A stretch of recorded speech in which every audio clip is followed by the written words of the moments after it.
संदर्भात सरकार गंभीर आहे असं तुम्हाला वाटतंय का?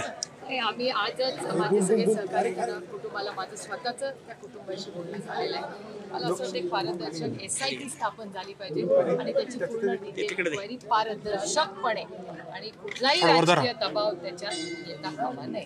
ज्या पद्धतीने आतापर्यंत कारवाई झाली आहे त्यात अजून नवीन नवीन नावं समोर येत आहेत, त्यांच्यावर कारवाई होईल असं तुम्हाला वाटतंय? मला असं वाटतं SIT स्थापन करावी आणि पारदर्शकपणे कुठलाही राजकीय दबाव न होता त्या मुलीला ती महाराष्ट्राची लेखन तिला न्याय मिळाला. बोगस मतदानाच्या विरोधात मुंबईमध्ये जो 1 नोव्हेंबरला मोर्चा निघणार आहे ठाकरेंच्या नेतृत्वामध्ये, राष्ट्रवादीची काय भूमिका त्या संदर्भात?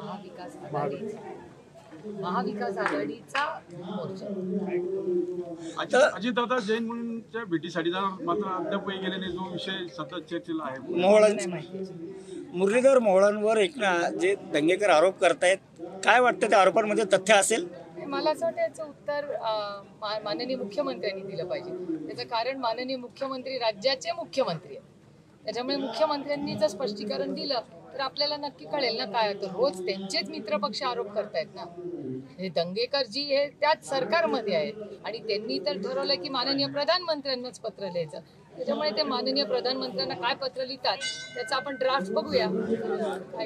अतिवृष्टीच्या मुद्द्यावर दिवाळी गोड करू असं सरकार म्हणालं, मात्र जी काही मदत सध्या जमा होते ती एकदम तुटपुंजी आहे. काय वाटतं? पहिल्या दिवसापासून आम्ही म्हणत होतो हे पॅकेज फसवं आहे.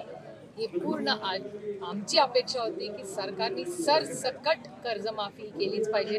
तुम्ही बघत आहात, तुम्ही सभेत होता, महिलांचे आणि शेतकऱ्यांची काय भावना होती ही कांद्याच्या बाबतीत.